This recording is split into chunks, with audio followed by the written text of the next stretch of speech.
hold, the bitcoinhold.com. The Bitcoin self-custody is the whole. Find the strength inside your soul. Your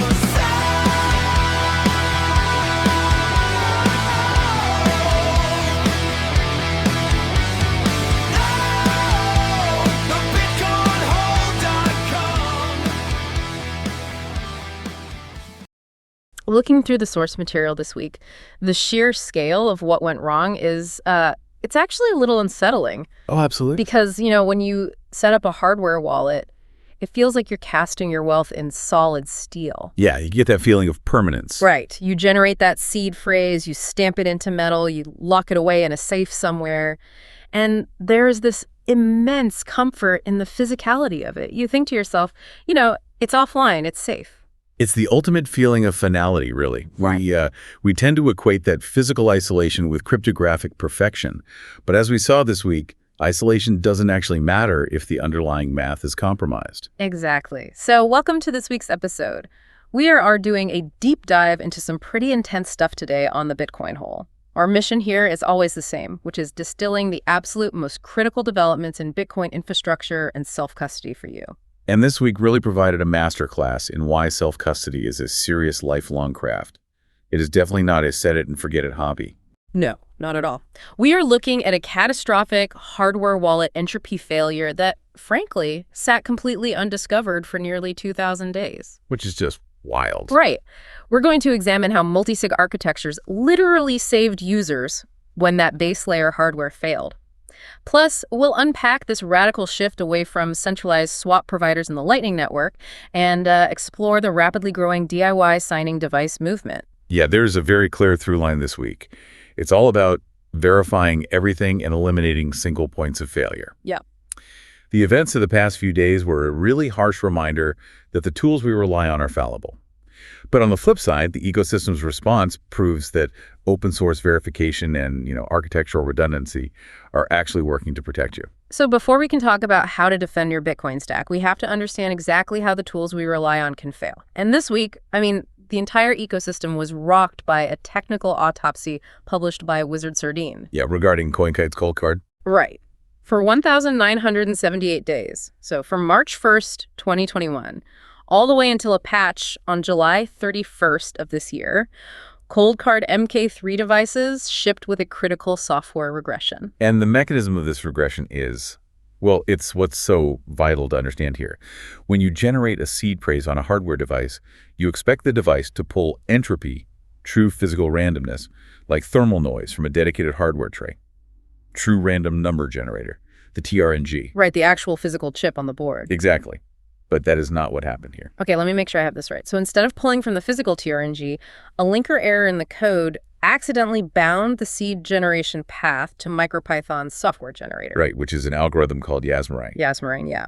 So instead of true physical noise, the seed was being built from a predictable software calculation. Completely bypassing the hardware. Okay, let's unpack this with an analogy. It's like installing a 2-ton steel vault door on your house, but the contractor accidentally wires the electronic lock to a basic off-the-shelf garage door opener. That is a perfect way to visualize it. The door itself is incredibly strong, but the mechanism generating the key is terrifyingly weak. What's fascinating here is how mundane the error actually was. Yeah. This wasn't some sophisticated, malicious backdoor. It was just a nearly invisible software compilation error. Just a bug. Yeah, the specific C file for the MK3 board simply didn't export a global symbol for its hardware read function. And because there was no explicit conflict, the compiler didn't crash. It didn't throw an error? Nope. No fatal error at all. It just silently fell back to the software generator. Wow. And the result of that silent fallback is just staggering. Based on the reports, the actual space of possible seeds on the MK3 was slashed to the power of 22 states. Which is tiny in cryptography terms. Right. To put that in perspective for you listening, an attacker with a single standard graphics card, like just an RTX 4090 you'd use for gaming, could sweep that entire candidate space in about 3 seconds. 3 seconds to brute force a wallet's private key. But wait, here's my question. How on earth did this bypass internal testing? Don't these companies run statistical tests on their random number generators before pushing a firmware update? They do, and that is exactly where the nuance lies. The firmware actually ran a statistical test called Die Harder.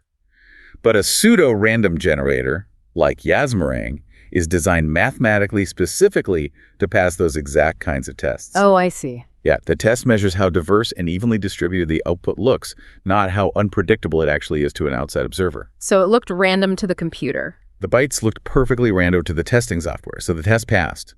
But because they were being generated from a tiny, enumerable starting state, they were entirely predictable to an attacker who knew the algorithm. Man. Now, thankfully, the more recent models, so the MK4, the MK5, and the Q, they were saved from total disaster by a separate 32-bit secure element reseed mechanism. Right, which was added later in their development cycle. Yeah, and that feature injected just enough true hardware randomness into the process to make a brute force suite computationally impractical. It bumped it up to taking something like 74 years instead of 3 seconds. Exactly. But the MK3 lacked that reseed entirely. Which brings us to the most vital lesson of this entire incident, really. Verifying that a cryptographic symbol or function is merely present in a compiled binary is simply not enough. Right. You must verify the exact path the code takes across the entire system. A single entropy source is just a single point of failure. Which logically leads us to the next massive question. If the physical base layer can fail so silently, what does that actually mean for you, the user? Well, it changes your threat model. Exactly. When a trusted piece of retail hardware fails at the base level, you need an architecture that assumes the hardware will fail at some point. And this week, we saw that exact philosophy put to the test by the collaborative custody provider Nunchuck. Nunchuck's response was a phenomenal case study in incident management. The moment the vulnerability was confirmed, their emergency response team recognized a critical, highly technical detail about how Bitcoin works on-chain. Which was what? They realized the most vulnerable funds were sitting at addresses that had already been spent from. Okay, let's clarify that for the listener because it's so important. An unspent Bitcoin address is essentially a cryptographic hash, right? Yes. But the moment you spend from that address, the ECDSA or Schnorr signature process requires you to reveal your public key to the blockchain. Exactly. And if an attacker has your exposed public key, they can rapidly match it against a database of cracked, weak seeds to locate and sweep your funds. Oh, wow. But if the public key isn't exposed, they don't actually know which of the millions of addresses on the blockchain belong to that weak seed. It buys you time. So Nunchuck immediately urged users to migrate, and within 48 hours, they had moved 99% of affected users' vulnerable funds to fresh, never-before-used addresses. Yeah, it was an incredibly fast response. This highlights something we talk about often, which is address hygiene. Not reusing addresses is usually discussed as a privacy best practice, but this week, address hygiene acted as a primary security defense. It absolutely did. By keeping unspent public keys off the blockchain, they kept them out of the attacker's hands entirely. And Nunchuck published a highly detailed post-mortem this week, pointing out that this incident really validated their foundational pillars. They operate KYC-free, on open standards, and with absolutely no single point of failure. And it's interesting because they built those pillars based on their specific experience during the 2022 Canadian Freedom Convoy protests. Right. Now, to be clear to you listening, our sources bring up the Canadian Freedom Convoy. We are absolutely not taking sides or endorsing the politics of that event either way. We're simply conveying the architectural lessons that Nunchuck outlined in their post-mortem. Right. The political side isn't the point. Exactly. The reality of that event was that the government served them a Mareva injunction demanding they freeze user funds and disclose user information. And Nunchuck's takeaway from that wasn't just to draft a corporate policy saying we won't comply. It was to design a mathematical architecture where they physically cannot comply. We literally can't. Right. They don't hold the keys and they don't hold the personal data. So there is nothing to hand over. But let me push back on a specific design choice they make because it's relevant here. For their assisted wallets, Nunchuck flat out refuses to allow a hotkey on the user's phone. Correct. Now, putting a key on a mobile app would be amazing for user experience. It's so convenient. Why force the friction of only using dedicated hardware signers? Because a key on a general-purpose internet-connected device introduces a massive attack vector. I mean, think about mobile app stores. Right, Google or Apple. Yeah. If a provider is coerced into pushing a malicious or forced software update, or if their developer keys are somehow compromised, That update could silently extract the hotkey from your phone. Without you even knowing. Exactly. Yeah. And if that hotkey was part of a 2 of 3 multisig where the provider holds the other key, the attacker suddenly has the quorum required to seize the funds. By entirely disabling hotkeys, you force the attacker to compromise a completely air-gapped piece of hardware. Which really provides the strongest possible argument for multi-vendor multisig. If you have a 2 of 3 multisig setup and one of your hardware devices produces a cryptographically weak seed, due to a flaw like that cold card Yasmerang bug we just talked about, the attacker still cannot move your funds. They only have one key. Exactly. The architecture itself absorbs the failure of the individual component. Precisely. But, the conversation around hardware is also shifting in a big way because traditional closed-box retail hardware relies on really complex supply chains and proprietary chips. The ecosystem is aggressively exploring alternative ways to secure private keys. And we are seeing 2 fascinating approaches gaining massive traction right now. Let's look at Blockstream Jade first. Oh, yeah. Instead of relying on a traditional closed-source secure element chip, which, by the way, usually comes with strict non-disclosure agreements that prevent any open-source auditing, Jade uses what they call a virtual secure element. This is a brilliant workaround to the whole NDA problem. A traditional secure element chip limits PIN guesses and protects key material physically on the board. Jade achieves those exact same goals by splitting the decryption ability across 2 completely separate places. Right, so when you enter your PIN on a Jade, it doesn't just verify it internally against a chip. It sends a highly scrambled derivative of your PIN over the internet to an external server, a blind oracle. Yep. And the oracle checks that derivative. If it matches, the oracle sends back its half of the cryptographic arrangement, and the Jade combines it with your PIN to actually unlock the wallet locally. And the beauty of this 2-party protocol is the failure state. Like, if an attacker physically extracts the flash memory from a stolen Jade device, they only have an encrypted blob. They cannot brute force it locally. They have to go through the oracle. They have to query the oracle. And after 3 wrong guesses, the oracle permanently deletes its cryptographic share. Wow. The wallet becomes permanently undecryptable for that attacker. But let me play devil's advocate here for a second. If Jade relies on an external blind oracle, isn't that just replacing a hardware trust assumption with a server trust assumption? Why? Like, what happens if that oracle just goes offline or Blockstream gets shut down? Doesn't your device become a brick? It's a great question, but no, because the oracle is not a custodian. It never sees your private key, it never sees your seed phrase, and it never even sees your actual PIN. It only sees an encrypted derivative and acts as a dumb rate limiter. Okay. If the oracle goes offline entirely, your funds are completely safe. You can simply restore your wallet on any other device using your physical seed phrase backup. Or, because the whole thing is open source, you can literally run your own personal oracle on your own node. Oh, that's awesome. Plus, Jade has a highly effective duress PIN feature. If you are ever forced to unlock the device under physical threat, entering the duress PIN quietly and permanently erases the wallet right then and there. Which is great for physical security. It's a highly verifiable approach. And, if you're rethinking your own self-custody setup after this week's news, and you want to explore the specific technical differences between a virtual secure element device like Jade or, standard retail options, you really should check out the hardware wallets comparison tool on thebitcoinhole.com. Yeah, it's a great tool. It really is. It's a fantastic, deeply technical resource that breaks down all the trade-offs of each device to help you find the right fit for your specific security model. And it's a necessary resource, especially because the physical operational security of these devices is becoming a huge talking point right now. Beyond the chip architecture itself, we really have to talk about supply chain risks. Yes. There was a very pointed discussion on Twitter this week about this exact thing.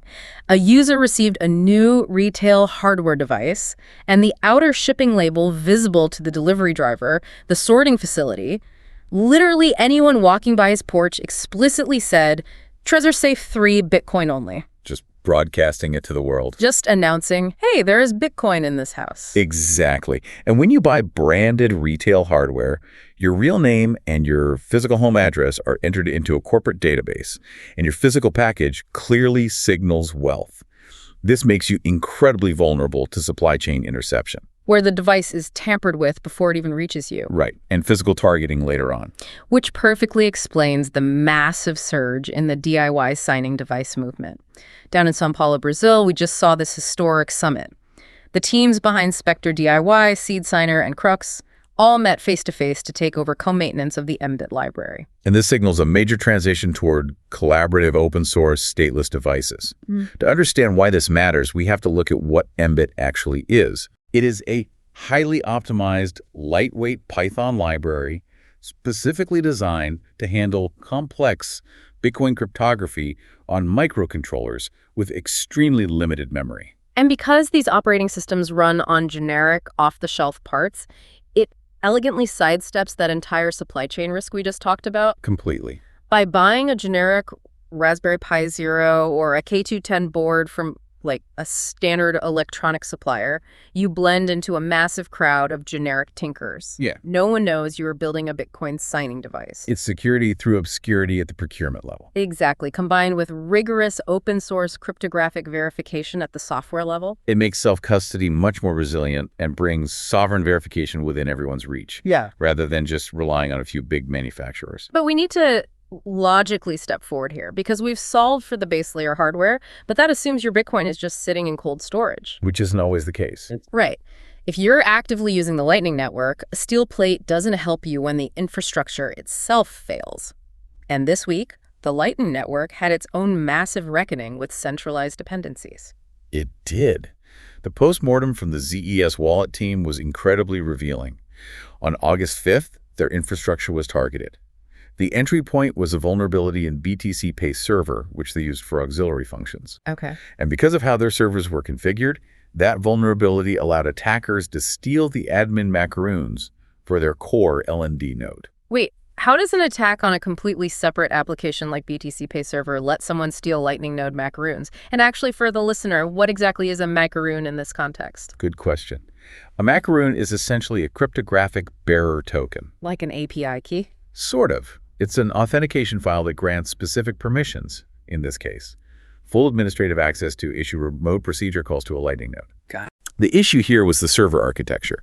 When node operators spin up infrastructure, they often install BTC Pay, their LND node, and their wallet infrastructure, all on the exact same operating system instance. Sharing the same file system. Sharing the same virtual file system. No. So because of the BTC Pay vulnerability, the attackers could traverse that shared file system, locate the admin.macaroon file, and just take control of the Lightning node. Now, because ZOS is a non-custodial wallet, no user funds were lost. The users hold their own keys. Yep. But the attackers use those macaroons to close channels and drain ZUS's own operational funds. And the disruption to the network was massive. And around the same time, Boltz, which is a wildly popular swap provider, had to suspend its services due to sustained automated attacks on their infrastructure. That was rough. They absorbed the financial losses themselves, protecting their users, which is great. But by suspending the service, they break the workflow of countless wallets that relied on them basically overnight. So, what does this all mean? It's like living in a bustling town with a booming economy, but there is only one bridge in and out. The moment that bridge washes out, or in this case, suspends service trade, simply grinds to a halt. That's a great way to put it. Non-custodial design protects your funds, absolutely. But it does not protect your workflow if you rely on a single third-party provider to move liquidity. The architectural lesson here is what the ZUS team summarized as too many resources on one box. Yeah. Having a payment server living within reach of Lightning node's credential files is just a recipe for disaster. But the ultimate protocol-native solution to this reliance on third-party swap providers is a technology called splicing. Splicing is basically the holy grail here. Blockstream is currently accelerating their in-house Blockstream swaps to add redundancy to the ecosystem, but splicing actually solves a fundamental problem at the protocol level. Splicing allows users to resize their Lightning channels, so adding or removing funds directly on-chain, negotiated peer-to-peer. It utilizes a single transaction to shift the underlying UTXO, meaning there is no middleman and no external swap provider to suddenly go offline. And ZEUS is now pairing this splicing technology with an architecture called Validating Lightning Signers, or VLS. VLS, right. This separates the internet-connected node from the authority to actually spend. In a VLS setup, the Lightning node can request a transaction, but an isolated independent hardware signer must validate that transaction against strict security policies before approving it. Just double-checking everything. It checks the destinations, the amounts, and the channel state. If your internet-facing node is compromised, the attacker might force channel closures, which, just sends funds back to your cold storage, but they cannot steal the funds because the node itself never had signing authority. It's like applying the multisig separation of powers concept directly to the Lightning Protocol. It is an incredible evolution in infrastructure. It really is. But let's bring all of this together. We've talked about securing hardware, we've talked about hardening the Lightning Protocol, but the final boss of self-custody is us.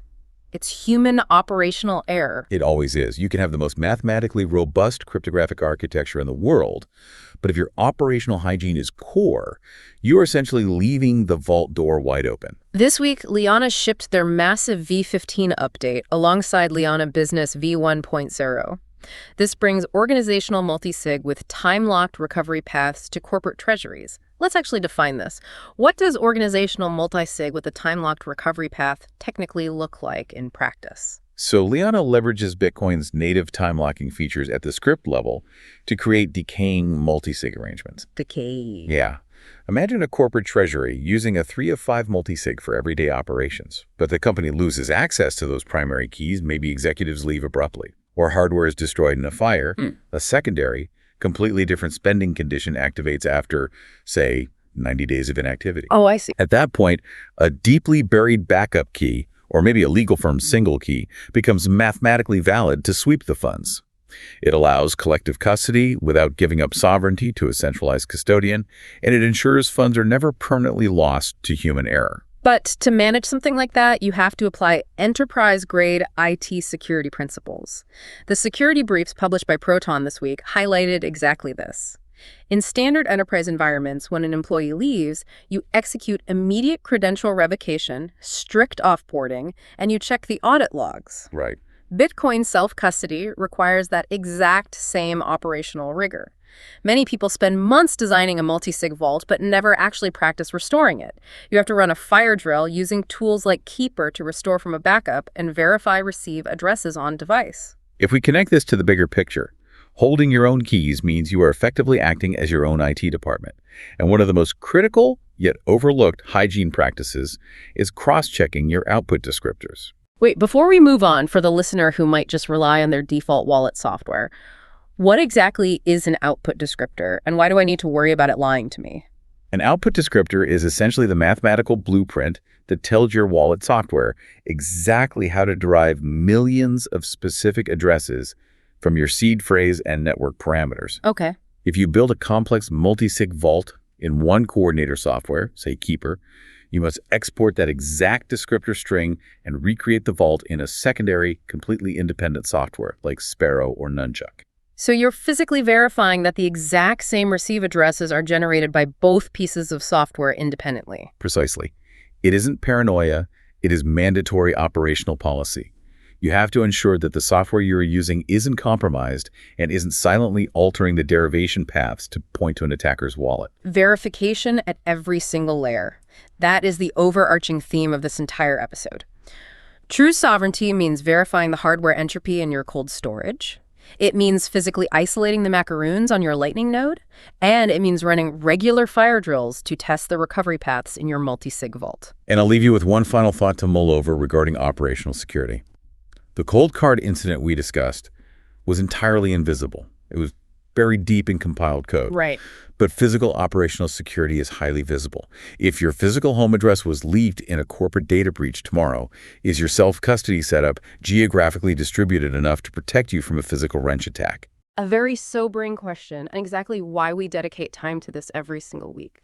Self-custody is a lifelong craft, and the landscape is always shifting. Thank you so much for joining us for this deep dive.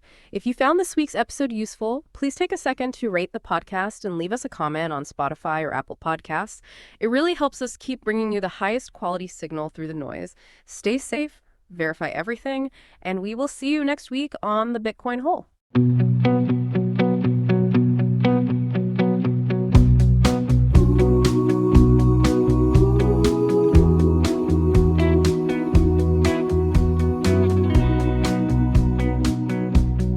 Hold your own keys,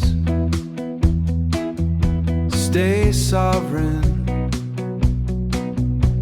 The Bitcoin Hole, the bitcoinhole.com.